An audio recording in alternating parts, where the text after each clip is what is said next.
To the UFC 226 post-fight show. My name is Flying Brian J. Thank you so much for being here.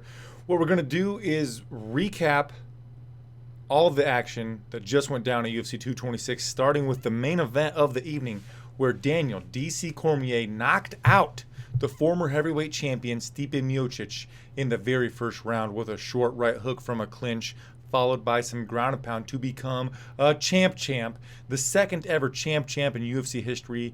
He's following in the footsteps of Conor McGregor, who Conor used to own the 145 and the 155 pound belts simultaneously. Cormier, who does have a title defense on his record, is now the 205 pound or light heavyweight champion and the heavyweight champion at the very same time simultaneously. I want to thank you all so much for being here. My first question, beyond just what did you think of that main event, is what post-fight rating would you give this entire card? But before we get to that, I just want you to start saying that in the comment section down below here. Is what a fucking amazing way to cap off a night of fights, in my opinion. The fight happened, kind of how I thought it would. Cormier at times got bullied up against the fence by Miocic. Miocic landed some pretty good 1-2s on Cormier, but Cormier ate him really well and was able to come back, reverse position, and Cormier got some really good right straights from a distance on Miocic. Miocic doesn't have a great defense, and because Cormier he's very quick for a pudgy little bowling ball looking man, and he closed the distance and he hurt Cormier a couple of times. He had him on the ropes, and then when he did have Miocic hurt a little bit, they got in tight. Cormier had that tight waist. As Miocic went to leave the clinch, Cormier met him with that right and sent him to the canvas, finished it with some ground and pound. And in the post-fight interview, Cormier said that they had been looking at that in the film study. When Miocic would leave clinches, he would drop his left hand and he would be open for that right. And historically, even though he was able to make it past Ngannou in his last battle, he has been knocked out. He got knocked out by Stefan Struve, and he got knocked out clean tonight. And it was amazing, in my opinion. Let's go to your comments. Rob Amon says Ngannou vs. Lewis for fight of the night. Hilarious. Rob Amon says Cormier is one of the most intelligent fighters in the UFC. Absolutely. Dave Peterson says he agrees. SN, I poking Mr. Potato Head 1. I'm not buying UFC for at least a year. Gail Peck says, hey, Dragon 67 just thumbing us up. Dave Peterson, plus he used the speed with the light heavyweights. Cormier had a lot of speed tonight, man, and he showed a lot of power. And I like his story because, he's lost to John Jones twice, and he said in his post-fight interview that he's 39 years old and he's came in second a lot of times. And tonight he won. He's undefeated at heavyweight, actually. And so this was a big performance from him. And then after him and Joe talked for a while about how it was awesome for Daniel Cormier, then he asked to have the microphone by himself. And he called out Brock Lesnar. And he said, get in this fucking octagon, Brock Lesnar. And Brock Lesnar marched right into that octagon. And he proceeded to push Daniel Cormier. And then Brock Lesnar called every heavyweight in the UFC a piece of shit. He called Miocic. He named him specifically. He said he's a piece of shit. I think Miocic would knock Brock Lesnar the fuck out. I think Daniel Cormier's going to knock Brock Lesnar out. Brock Lesnar's got fucking great wrestling, like he showed top control against Mark Hunt. But he does not like getting hit. And is he going to be able to wrestle Daniel Cormier? I don't think so. So I'm stoked for my dude, Daniel Cormier, to be able to eventually, sometime down the road, 4 months, 6 months, whatever it is, I'm stoked for him to get that big paycheck against Brock Lesnar and for him to knock Brock Lesnar out. I'm super pumped for it. Dragon67 says, what Brock said about Stipe was disgusting. That whole post-fight WWE pro wrestling bullshit was all fucking stupid. I don't like Brock Lesnar. I've told you guys before that I'm probably not going to hide my biases on this program. I don't have many favorites, and I don't have many fighters that I dislike, but I don't like Brock Lesnar. I don't think he's ever been that exciting. I think that he gets, people like watching him fight because he's a a professional wrestler like CM Punk who can actually fight a little bit, a lot of bit. He's the former heavyweight champion. But he's never been exciting. He takes people down and he tiny hammer fists them into TKOs. I just don't think he's going to be able to take Daniel Cormier down. Dave Peterson said he thought it would be a grind. But I got to check my verdict score because I think I did pretty good. I'm going to take a quick second here, guys, to pour this beer. Let my verdict ramp itself up. Oh, yeah. I should also check my DraftKings. On my verdict, I got the last three right. Perry, Lewis, and Cormier. Got them right. How about on my DraftKings, guys? I want to thank you all so very much for being here, all 85 of you. Holy shit, 85 of you. If you haven't already, thumb the video up and subscribe to the channel. After I check this DraftKings, I just want to tell you guys how I did. Then we'll get into talking about the rest of this card. As I'm doing this, I need you guys to fire up your WTF moment of this entire card. I think that we've already talked about like the main WTF of the card, which was the end there. Brock Lesnar coming in, calling everybody a piece of shit, and pushing Daniel Cormier. That was rather disgusting. It was. It's all for show, and it's going to get Daniel Cormier paid, so that's fine. But I didn't win any money on my DraftKings team lineup, but I did score huge with Daniel Cormier because he was on my team. He got me 112 points. I also had Paulo Costa. Wow. Evan Gray, is the fight over? Yes, in the main event of the evening, Daniel DC Cormier knocked out Stipe Miocic in the first round with a short right hook to become the heavyweight champion while he is still the light heavyweight champion of the world. Matthew Caldwell is here, and he has a great point. The what the fuck of the card was Lewis versus Ngannou. Let's go to the stats here if we can. And let's just pull them up.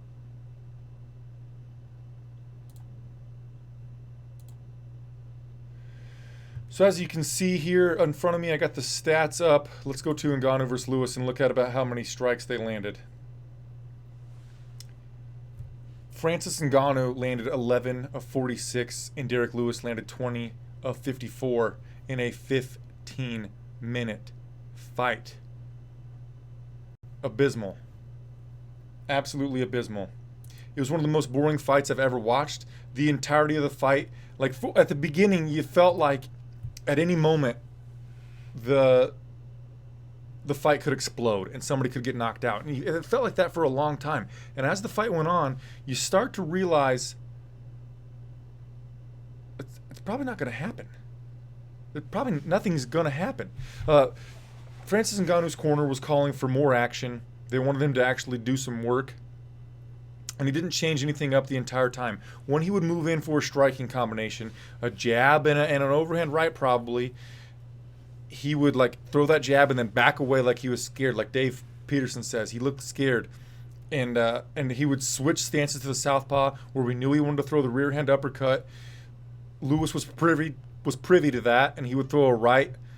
He wouldn't connect on it, but it would get Ngannou to back away and not engage. After the first round, Lewis told his corner that his back hurt. He's famously had back problems. I think it was after his fight with Mark Hunt. He was going to retire because his back hurt. I think that was the fight. He had back problems. After the first round here, he said that he had this, and his corner was like, "We just need you to press through." And anyway, after the fight was over, in the post-fight, normally Joe Rogan goes into the octagon and he interviews the winner.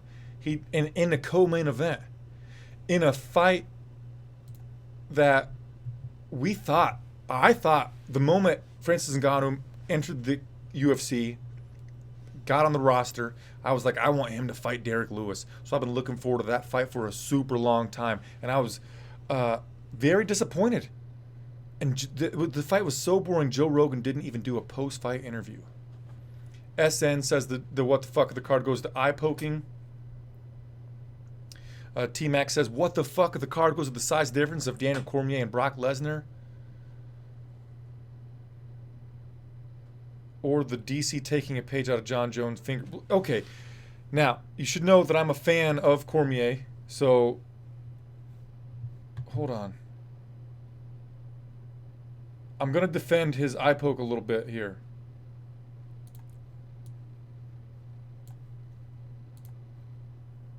Hold on, I got to move this. Can you see this better over here? No.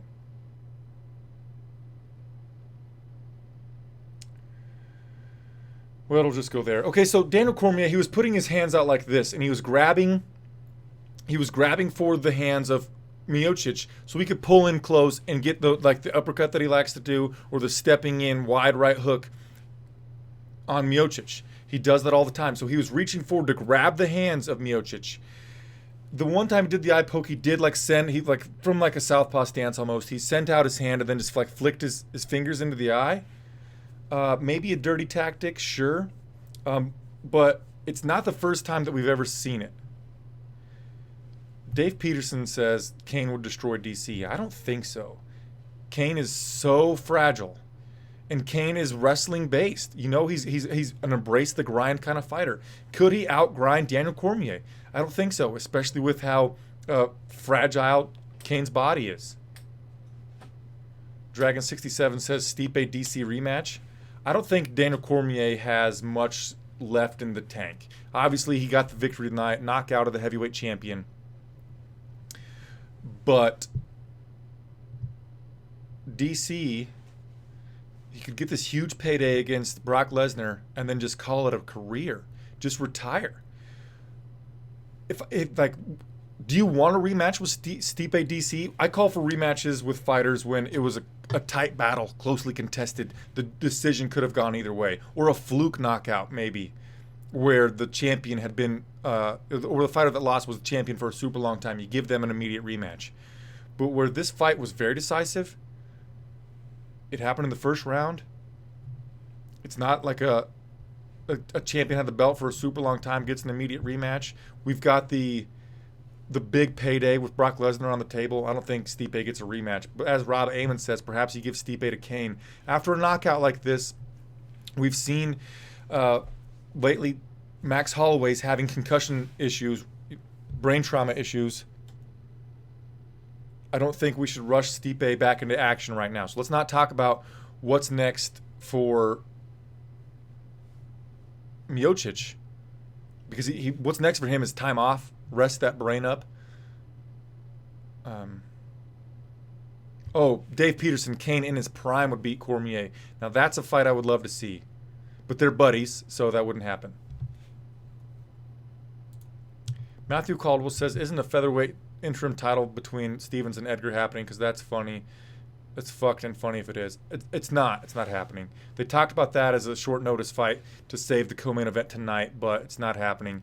Depending on how long Max Holloway sits out, we might see Brian Ortega fight like Stevens for the interim title. But yeah. Delroy says DC versus John Jones at heavyweight.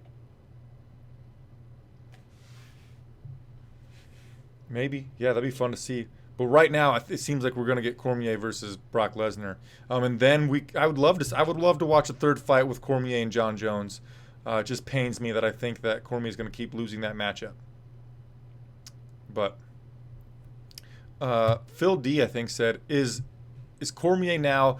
Should he now be ranked higher than John Jones in like the I don't know, in the GOAT conversation? One, I'm getting and this isn't that you, my dude. Phil, but I'm just kind of tired of the GOAT conversation because it's who said it? I think it was actually John Jones who said it. It's like, what have you done for me lately? And so it's always whoever gets a victory, and we're like, oh, he's the GOAT. Then the next time somebody gets a victory, and we're like, oh no, they're the GOAT. No, he's the GOAT. She's the GOAT. They're the GOAT. Everybody's GOAT. I'm tired of that conversation. I really am. Right now, Daniel Cormier's never popped hot for a steroid. He definitely passes the eye test because he's a pudgy, short little man. He passes the eye test for PEDs. I don't know. Who do I like more? You can just, because I like Anderson Silva more than John Jones. Who do I like more, John Jones or Daniel Cormier? I personally like Daniel Cormier. Because Cormier's got this jovial demeanor. I've said this 100 times. He's a happy-go-lucky guy. He's got a zest for life. He's really good on the microphone calling fights. He's got the body type that doesn't look like he should be. Really good at fighting. You know. Ralph Vargas says, I thought DC was going to retire after that accomplishment. In the post-fight, when Cormier took the microphone from Joe Rogan and he said, I need this moment for myself, I thought for a minute that he was going to retire. I really did. I was waiting, whoa, what do we got here? Is he going to retire? And I totally wouldn't mind that. I'm tired of my heroes and my favorite fighters sticking around too long. Anderson Silva stayed too fucking long. Michael Bisping could have retired with the belt. He would have missed out on a big payday. But the list goes on and on and on and on of guys just staying too long. Chuck Liddell is a big one and a well-known one. If Cormier were to have retired, I would have been happy about it because you leave on a huge accomplishment, like Ralph said. Rob Amon says DC's will likely vacate the 205-pound belt. I think it's all depending on the timeline.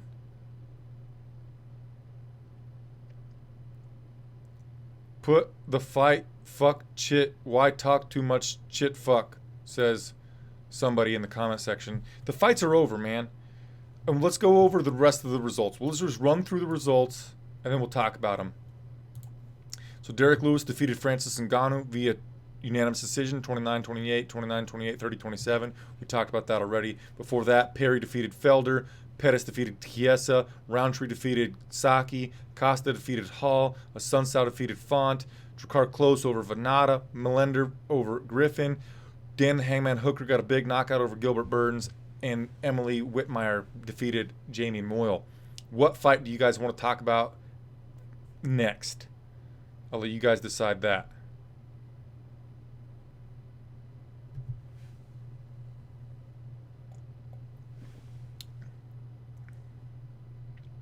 Dragon67 says, I remember Joe Rogan saying DC could cut to 185. Probably just talking about his height. Did you see how thick that dude's trunk is? Cormier's tonight.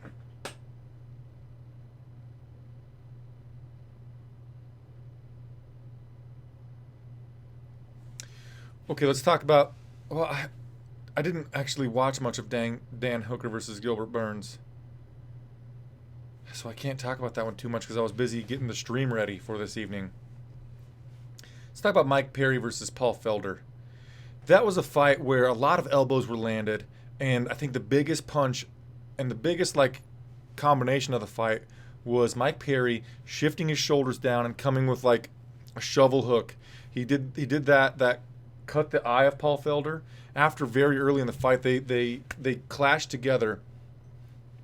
Mike Perry came with ducking an overhand right, and they clashed heads. Paul Felder got a cut on his forehead. Paul Felder, I thought, won the first round.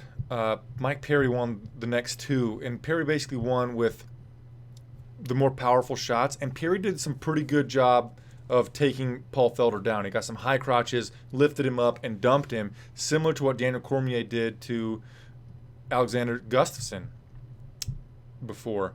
Mike Perry showed improved game, even though he said in his post-fight he's only been with Jackson Winklejohn for 2 months. He's got a lot to learn yet. He got this victory over the veteran and skillful fighter in Paul Felder, and Perry said he's going to go back to the drawing board, go back in that training camp with those guys, and just work on fine-tuning his tools. He said that tonight he was living his dream, fighting and winning a fight on International Fight Week in the UFC. Perry is a character that you gotta like, and I might give that fight of the night.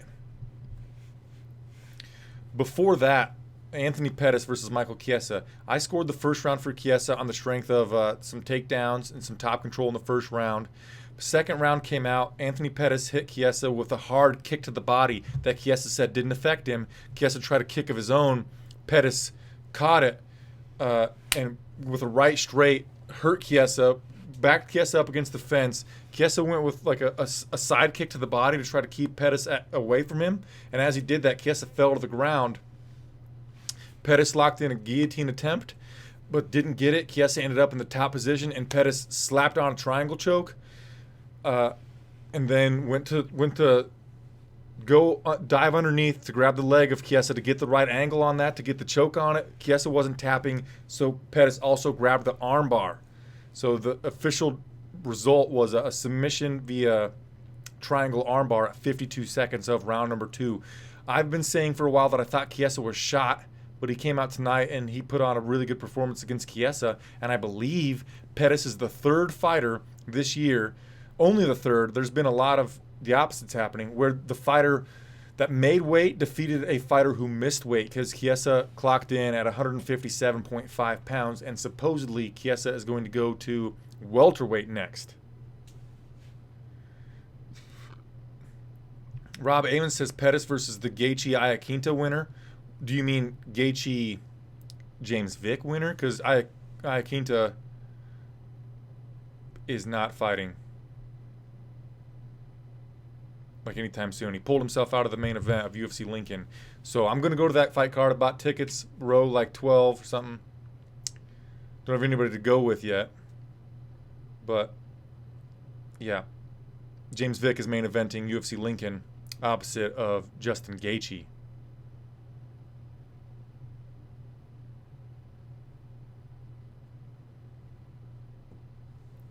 Before that, Khalil Roundtree Jr. knocked out Gokhan Saki with a left straight. Gokhan went with an outside low kick.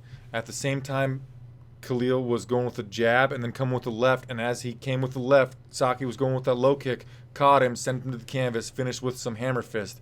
Officially, it was called a knockout. Gokhan Saki came in and he was a pretty decent favorite, minus 150 or something. So not decent, just slight. I saw a lot of people on Twitter counting Roundtree out. And Roundtree showed that he's got a lot of power. And in his post-fight interview, he said that Saki was supposedly going to whoop him. But Roundtree said, whenever he's in that octagon, you cannot count him out because it just takes a single strike to knock someone out. And he's absolutely right. Khalil Roundtree hits like a fucking truck, especially when you consider that this dude is wearing 4-ounce gloves. Highly impressive performance here against Gokhan Saki. But if we think about this, Saki is 1-2 now in mixed martial arts. In his first fight, he did not look that good against Frankenstein Da Silva. Where's his fucking mixed martial arts record? Anyway, it doesn't matter. That was a really fun way to kick off the main card portion. Before that, Paulo Borrachina Costa, the eraser, TKO'd Uriah Hall in the second round at 238. Uriah Hall was doing a pretty good job keeping Costa at distance. Costa would come in with big strikes. He was just going for kill shots every time, and Uriah Hall would do like a spinning back kick to the body to keep Costa away from him, or a spinning attack. Uriah Hall did a pretty good job of that. But Uriah, he's had this problem many times. He got caught up against the fence, and Costa would just unload on him. Costa, I forget what he said in his post-fight interview, but man, he's one handsome son of a gun. He's devilishly handsome, is what I said. Didn't Vic pull out, said Dragon67? No, Iaquinta pulled out. I mean, we can look at the Wikipedia. UFC Lincoln. Gaethje versus Vic, yep. Co-main event is John Moraga versus Davison and Figueiredo. Alexa Grasso versus Angela Hill. Drew Dober versus John Tuck. Eric Anders versus Tim Williams. Ronnie Yaya, as he wants to be called, versus Luke Sanders. And Andrew Sanchez versus Antonio Braga Neto. That's what we've got so far for UFC Lincoln. Rob Amon says Paulo Costa should fight Chris Weidman next, which is very interesting. I don't know if that's the fight that I want, but it's worth noting that just this last week, Chris Weidman was saying that he thinks he's going to get the next title shot. But yeah,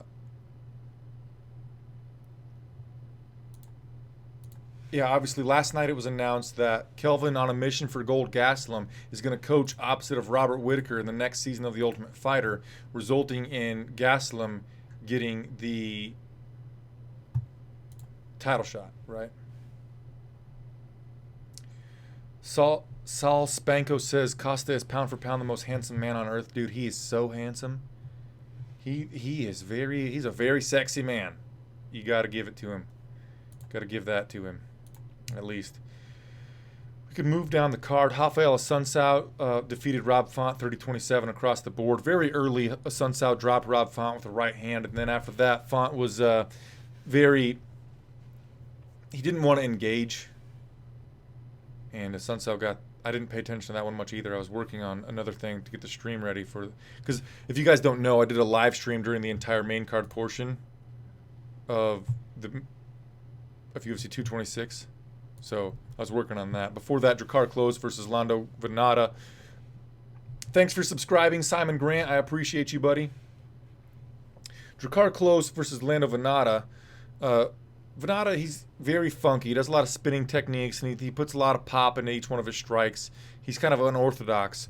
But Drakkar Klose has already defeated an unorthodox fighter in Mark Diakiese. He's very pressure-oriented, especially when these guys need space, like Venata does, to get those spinning techniques off. So Drakkar Klose would close the distance, not allow Venata to get those strikes off, and just beat him up a little bit. Drakkar Klose got the decision victory. Venata is only 1-3-1 in his UFC career now.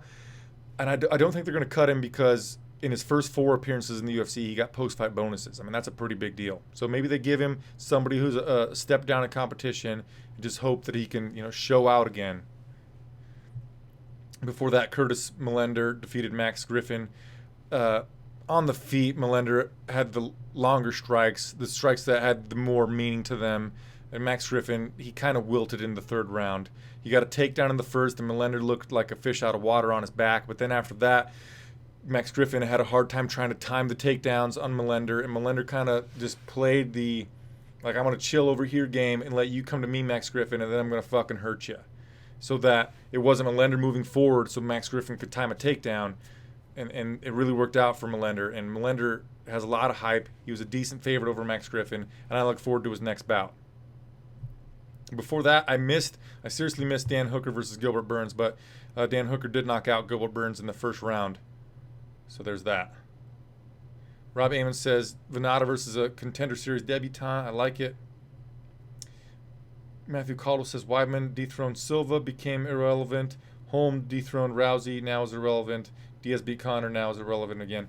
Well, Matthew, I think that actually Holly Holm's going to get the next title shot at 135 pounds against Amanda Nunes. That's the rumblings. It's not official yet. It's not even a real rumor. I don't know. But I think Holly Holm's going to fight Amanda Nunes next for the Women's Bantamweight Championship.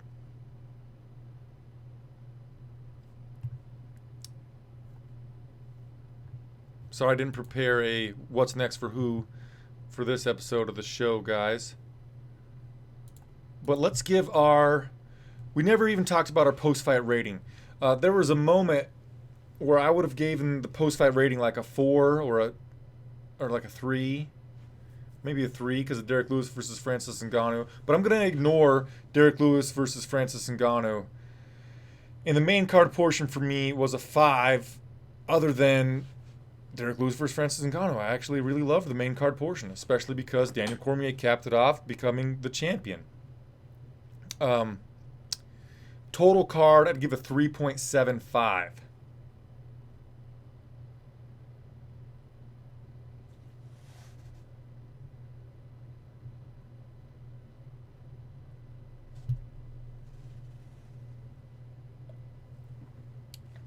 Ralph Vargas says they should do Stipe versus Brock Lesnar, and then the winner gets Cormier. Not happening. They're not going to waste Brock Lesnar on a non-title fight main event, because they wouldn't do that.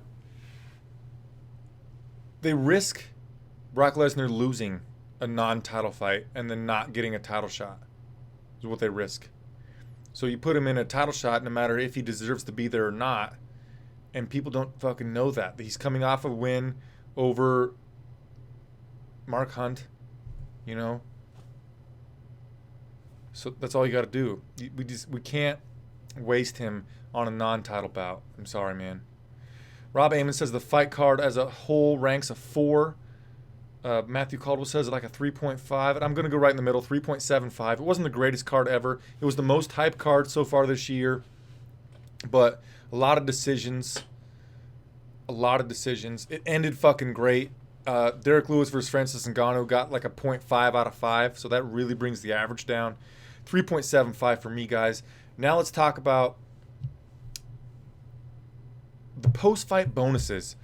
Cormier gets one, obviously. Anthony Pettis gets one. Khalil Roundtree gets one. Paulo Costa gets one. And Dan Hooker gets one from me. You know, I'm not actually handing out $50,000 each. So for me, I'm giving out 5 post-fight bonuses. Everybody that got a finish on this card gets a post-fight bonus. But if we're legitimately giving them out, I'm going to go with Cormier, Roundtree, Costa, and Hooker. And I'm skipping giving one to Pettis, mostly because I think Pettis has the most money out of Cormier to me is the most deserving of one. And then if we're talking Roundtree, Costa, Hooker, Pettis obviously has more money than those guys. I say give the extra money to the guys that, you know, might need it. And I'm not giving it out as charity. I'm saying that maybe they need this money to have better training camps and to become better fighters and work their way up the ranks and maybe become champions. Pettis has already been a champion. He's already been on a Wheaties box. He's got a ton of money. So those are my post-fight bonuses. I'll check the Twitter machine to see what they really were. And I'll see what you guys say. Rob Amon says DC gets knockout of the night and fight of the night. Matthew Caldwell said again that Ngannou versus Lewis is fight of the night.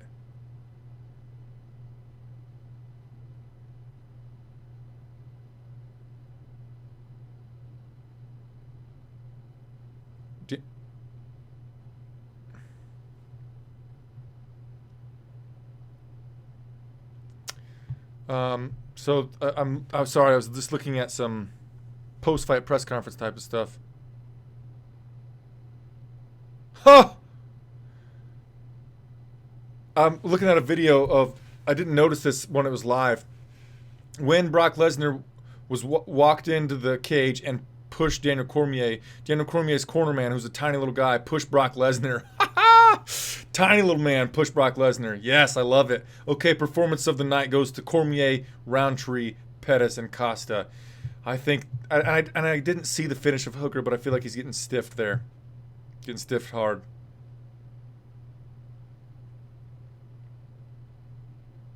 What would I give Lewis versus Francis? I would give them pay cuts.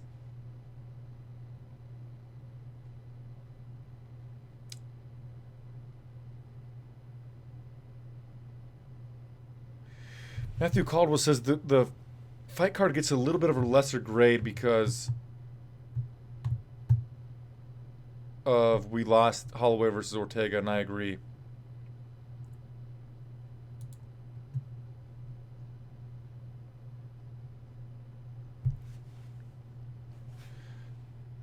I'm watching a video right now of Daniel Cormier talking to Michael Bisping, and he said that he was going to knock Stipe out, and he called it. He said that and this is, I don't know when this is from, but he said that when Stipe leaves clinch positions, he's going to hit him and knock him out. He called it exactly. Can we call him Mystic Cormier now?